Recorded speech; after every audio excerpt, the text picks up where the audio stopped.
Next, we have Linda Stitzer, our final speaker. She is the Arizona Water Policy Advisor for Western Resource Associates. No, No? Western Resource Advocates. Advocates. Advocates, thank you. Where she works with water providers, governments, and policymakers to advance planning and conservation programs that sustainably meet human and environmental water needs. She had a previous career at ADWR, Arizona Department of Water Resources. She was a leading light there in the Tucson office, where she worked in a variety of capacities all across the state, really, where she did some wonderful work with rural watershed groups. She is also one of the primary authors of the Arizona Water Atlas, which probably many of you have seen. This is a great compendium of water resource information for all parts of the state. And she will cover the topic of legal and policy considerations that affect the Cienega groundwater basins. And there's really, I think, very few people who could do the topic justice. As a former ADWR AMA director, I think, for a time as well. Yeah. You had jurisdiction over part of the Cienega basin, so please welcome. Thanks. Oh, and can I ask you to stand on this side as well, Oh, sure. because there is a videotape, and apparently the audio is coming across better on this side than that side. Yeah. So good morning, everyone. Great to be here. Nice to see some familiar faces. Let me know if my voice starts going out and a little scratchy. And I appreciate your introduction from earlier, because this is sort of the smoke and mirrors part of the presentations today. I sort of struggled with where is the science in this, and there is some science. Sometimes it's a little hard to understand, though, I think, right? So, okay, figure that out. So many of you are familiar, I think, with some of the basic framework, water framework in Arizona. But I thought I'd go through this for those of you who perhaps aren't familiar with it. Gary touched on this just a little bit, and I think you did as well, Julia. It doesn't make sense, but in Arizona, there's a distinction between surface water and groundwater. The legal framework around them is different. So groundwater is, use of groundwater is governed by the beneficial use doctrine. Gary touched on this a little bit. It's basically if you put the water to a beneficial use, there's no restrictions on pumping. So, except in an active management area, I'll get to it in a minute. So, if you want to drill a well here in the Cienega Creek Basin, as long as you use water according to one of those beneficial uses, domestic, stock water, and mining, you can basically withdraw as much as you need. Gary also mentioned that the Arizona Groundwater Code was enacted in 1980. This set up the Department of Water Resources and a whole slew of interesting policy and management framework structures in the state. The department regulates the withdrawal, use, and transportation of groundwater, and it's entirely on a groundwater basin geography. So the Arizona Department of Water Resources doesn't really, I mean, it cares about watersheds, but it doesn't regulate on the basis of watersheds. Surface water, on the other hand, is subject to the prior appropriation doctrine. So this is first in time, first and right. The first one who got there, used the water, has the senior priority. Unfortunately, a lot of the water rights, or claims rather, to surface water have not been adjudicated in Arizona. There's an ongoing adjudication process that some attorneys have spent their entire professional careers on.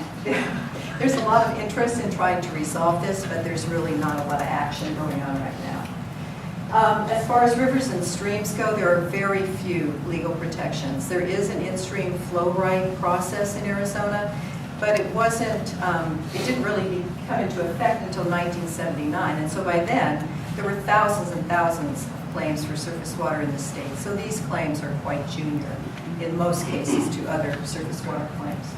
And ADWR has frankly said that they lack the authority to limit groundwater pumping to prevent impacts to rivers.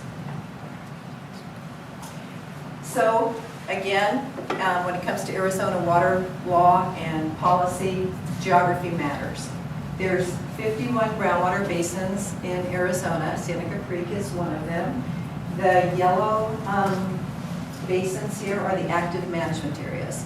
So there's a sort of a, I want to say a structure, a regulatory structure. So in Arizona, where the AMAs are subject to the most stringent regulation, then the irrigation non-expansion areas, there are 3 of them, and they're not shown on this map. They're sort of the next layer. And then down below that are the 43 other basins that are essentially not regulated, except when it comes to well registration and drilling. Wells have to be drilled by a licensed well driller. And there are certain groundwater transportation provisions in place. So when the groundwater code was passed and the AMAs were established, there was a lot of concern by rural basins, rural communities, that there might be a water grab. And so there are protections in place for non-AMA basins to prevent the transfer of water into the AMAs. However, there are 4 exceptions to that were written into the law. However, water can be transported from an active management area to a non-active management area basin. And it can be transferred, water can also be transferred to some extent within the basin, within sub-basins, within basins can be transferred. For example, Rosemont has the authority through a permit in the Tucson AMA to transport water into the Cienega Creek basin for mining purposes, but it is responsible for the payment of any damages that would incur to well drillers or well owners in the Tucson AMA. So just a moment on these active management areas to give you a feel for what kinds of regulations are out there. These are the AMAs again. They were established to address groundwater depletion, severe groundwater depletion that was occurring. And they have a safe yield or similar goal to protect their groundwater supply. So safe yield is just grossly, there's no more water that should be withdrawn than is replenished into the aquifer. Some of the AMAs are having a little difficulty getting to that. There's no new agriculture that's allowed. There's a groundwater rights system. So these folks actually do have rights if they have larger well, not domestic wells. They don't need a right to withdraw water. But the larger well owners have to have legal authority to withdraw water. And some of these have volumetric caps. For example, if you're an agricultural user, your water that you can use is based on historical usage. And there's mandatory conservation requirements for municipal, industrial, and agricultural users that have these water rights too. So it's a pretty robust system. One of the most important provisions is this mandatory assured water supply provision. There have been in place for a number of years some adequacy and assured water supply requirements, but it wasn't until about the mid-1990s that this really got some teeth to it. So in an active management area, a developer, before they can build, has to show that there's 100 years of water and that they're going to use something other than groundwater for that supply. So in the AMAs that have access to Central Arizona Project water, that is primarily what is proven up for that. They also have to show that their use is conserving and that they have the water is of adequate quality, those sorts of things. So that's a mandatory provision, and it's very important. It's only in effect in the active management areas. So irrigation non-expansion areas are at the second level of regulation down. There's only 3 of them in the state. There's no new agriculture allowed. The closest one here is Douglas. The Douglas Basin was one of the original irrigation non-expansion areas. There's no sort of right, groundwater right, but they do get a notice of irrigation authority and to be able to continue to pump. There's a water adequacy program outside of the active management areas. So that applies both in the INAs, they're called, and in other areas. What this means is that a subdivider has to show a determination, or rather, I guess it's the other way around. There has to be a determination made to the platting entity whether there is an adequate water supply or there isn't an adequate water supply. So there's no requirement that the developer has to show that there's 100 years worth of water. It just has to be disclosed to the first landowner, or land buyer rather, or home buyer. So this is a problem. This can be a problem. I mean, sometimes subdividers have chosen, especially for the smaller subdivisions, just not to go through that process because it's expensive, right? They have to do, you know, a mini hydrologic analysis to show that there's enough water. So there's a very large number of platted subdivisions out there outside of the AMAs that actually don't have water adequacy that's been proven.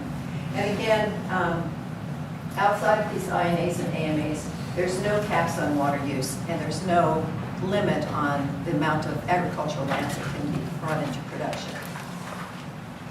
So, Julia, when we spoke before, I prepared my presentation.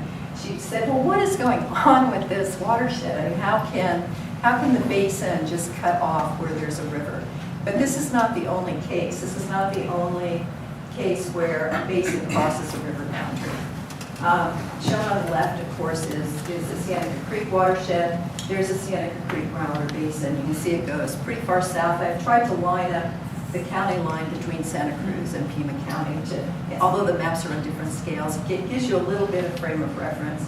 So the basin, you know, doesn't go up to the northwest, but it goes pretty far to the south into the Sonoita Creek watershed. And I just wanted to point out to the east, then, is the San Pedro Basin. So I want to talk about some water management options that are underway are underway or are being contemplated in southeastern Arizona. For sort of a water nerd like me, this is kind of an exciting time down here in this part of the state. There's really a lot going on. So these include a proposed irrigation non-expansion area, some potential legislation that would I'll get to it, but it's water management legislation in effect. There is a very strong partnership-driven initiative in the San Pedro that you probably are familiar with. And of course, there are some local policies that, absent a state sort of presence, I think local policies and regulations can go a long way. So in the San Simon Valley Subbasin, and for orientation, let's see if we can get this here. Okay, there's Wilcox, and that's a state line right there. So this is, I'm going to kind of work from east to west. I showed you that map before, the 3 INAs. Well, the groundwater code also provides a provision to establish subsequent INAs. And they can be established if there's insufficient groundwater for irrigation. So that can be pretty widely interpreted, right? But what the Department of Water Resources, they're the agency that has to determine whether to designate an area as an INA or not. So what they look at primarily is water use data, trends. They look at the hydrology of the area. And they also look at what's happening with water levels. And you can see all those red dots. And there's some blue ones in there, but they're mostly red. And those are water level declines of varying degrees. Some of them are actually almost 100 feet in a period of 8 years. So there's some serious declines going on in this area. And they're primarily happening because this subbasin actually historically had a lot of irrigation, but in the more recent past there wasn't. Now these old, abandoned agricultural lands are coming back into production, and what's being planted are pecans and pistachios. Highly lucrative.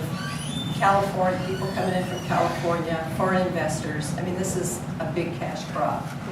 So there's concern by a lot of the irrigators that are there about this competition, and effect on their water supplies. So rather than the department taking action, which it can, DDWR can actually choose to initiate this process. Instead, there's been a local petition that was signed by enough landowners, enough irrigators there, so that to establish an INA. It's already gone to hearing, and they've extended the comment period, which I think was supposed to end yesterday. And I can't tell you exactly how long the comment period has been extended to, but not for long. And after that comment period is ended, the department has to make a decision within 30 days. So that's a really quick turnaround time. So this could be the first time in something like 35 years that any kind of management area has been established in the state. And in the interim, there's a moratorium in any new irrigation coming in. A little further to the west, in the Wilcox Basin, they're talking about a groundwater conservation area. This initially came to a head when exempt well owners found that their wells were going dry, and there had been some increase in irrigation in the area, so there was this combination of concerns about growing agriculture, again, nut orchards, as well as these water level declines that were causing a lot of concerns. So what's happened is there's a group of homeowners, farmers, and ranchers that have come together. They don't really want to pursue an irrigation non-expansion area because it doesn't really fit what they'd like to do in the area. Because one of the things they'd like to do is not have any more agricultural lands come into production. They'd like to be able to bring more wine grape lands into production, right? These don't use very much water, less than 1.5 acre-feet per acre compared to high water use crops.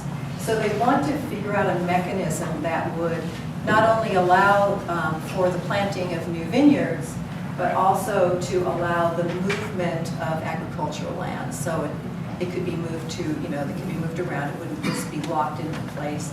And also to incorporate some conservation features into this structure. So they're just, they've been working on this, I think, for some months, but they need to get to sort of come to a better local consensus about what kind of structure they want. Then, of course, they're going to need to get political support. They need to get a sponsor. This is going to take some time.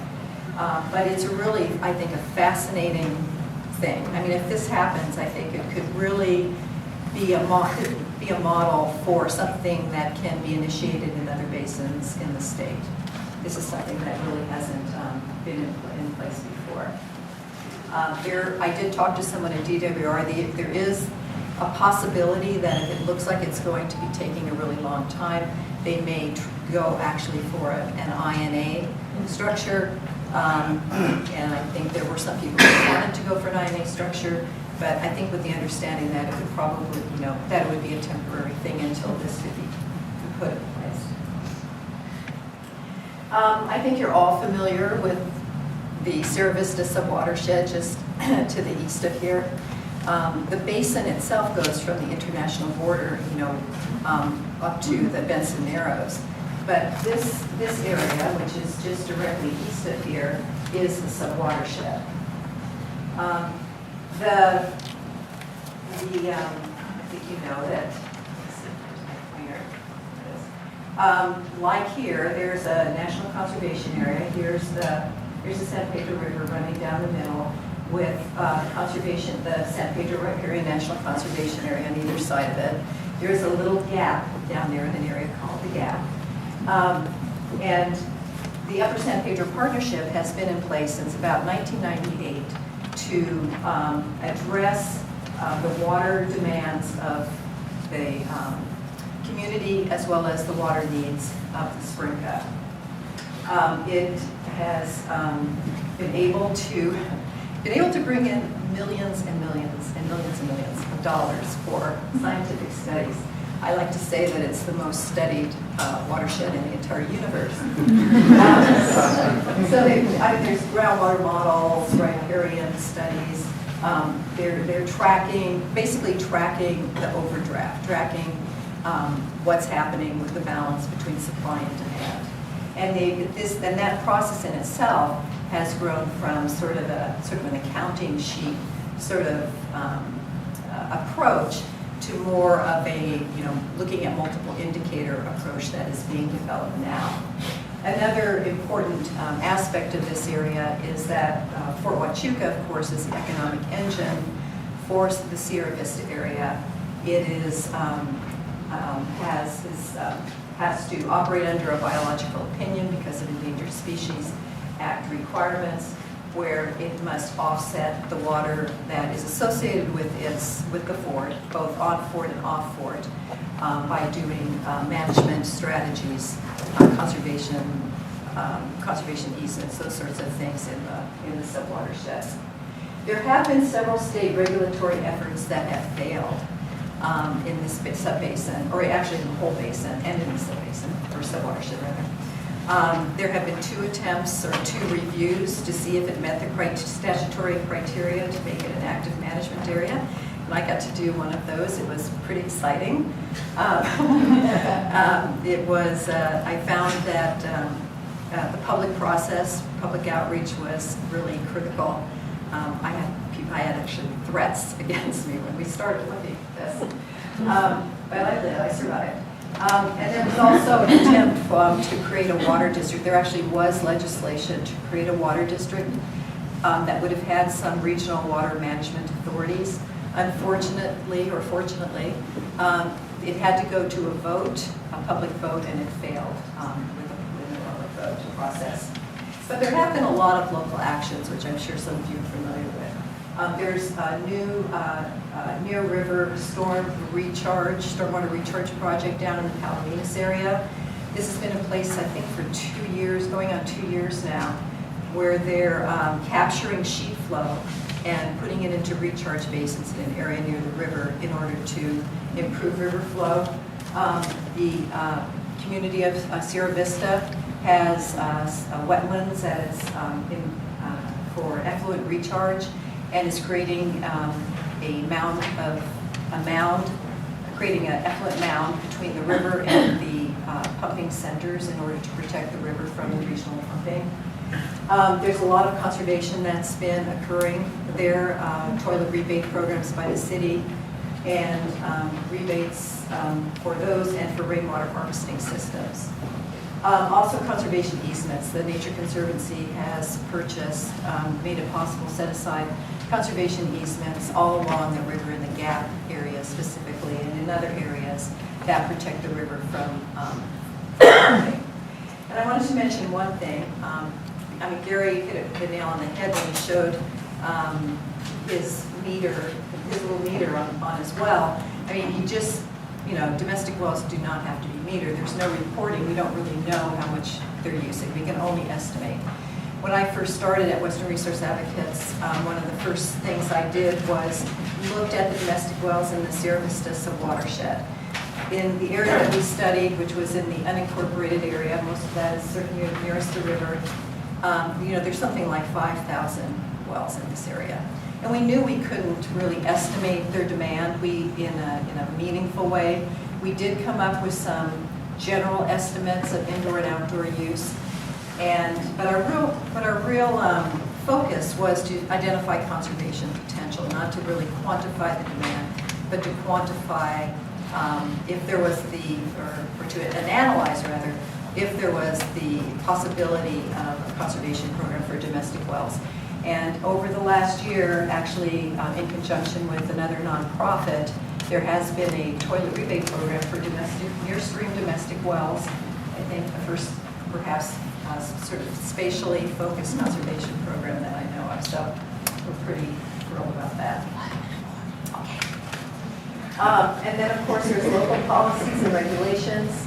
Cochise County has a water conservation overlay zone where certain conservation requirements or features are required for new development.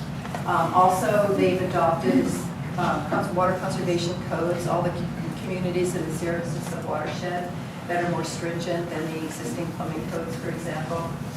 And there's mandatory water advocacy. There's actually was a change to the law that allows cities and counties to adopt mandatory water advocacy. So developers can't opt out. They actually have to show that there's 100 years worth of water for the development. It's of adequate quality, and they have the financial capability to actually deliver the water. And you should be proud because Patagonia and Cochise County are two, area community, one community and one county that actually have adopted the mandatory provisions. The only other two are Clarkdale up in the Verde Valley in Lima County. Oh, and I don't know if you can read that sign. Can you read this? Regular unlimited. No, not the regular unleaded.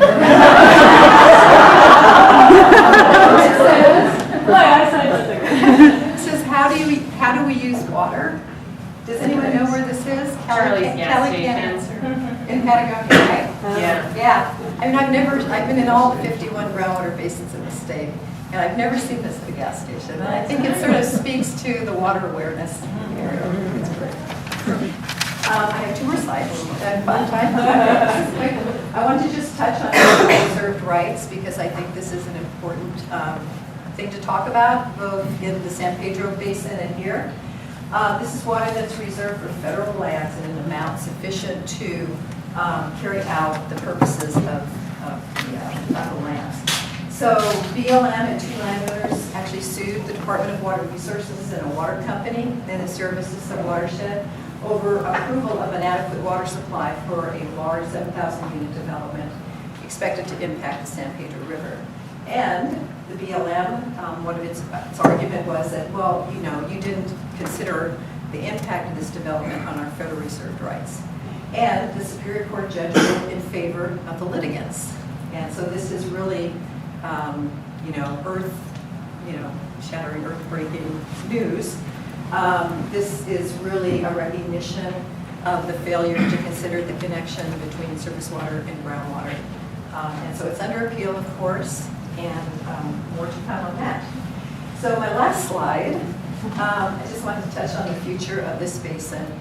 The Department of Water Resources has some information about that as part of a process to look at the water needs of the state on a basin basis for the next 100 years. And here in this graph, I've just shown the 2060 current and 2060 demand.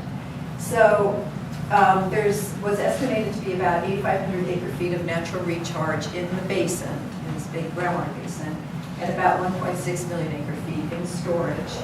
And the projection shows an increase all the way in the lower left, right, of about 767 to over 1,000 acre feet by 2060. And that's primarily due to population growth with increasing municipal demand, industrial demand, mining. And so the question is, how will that demand be met in this basin? Will it be met by continual groundwater pumping? Can there be a demand reduction strategy? Or are there other supplies that can be developed, such as stormwater harvesting, rainwater harvesting, and those sorts of things? Or are you comfortable that there's enough water in this basin given the amount of storage and the amount of natural recharge?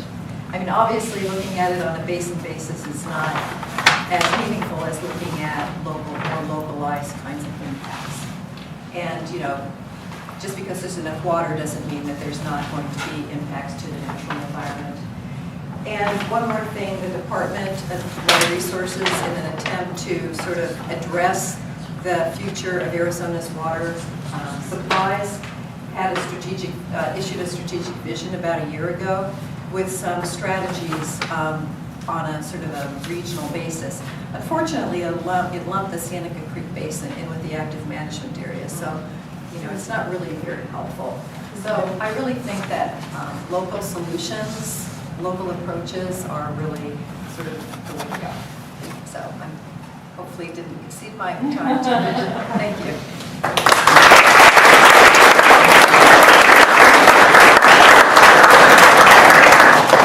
So that's very thought-provoking stuff about what's going on in other basins and what our opportunities might or might not be. I really appreciate the fact that you took the time to kind of think about the lessons from those other areas that might apply to the Cienega watershed.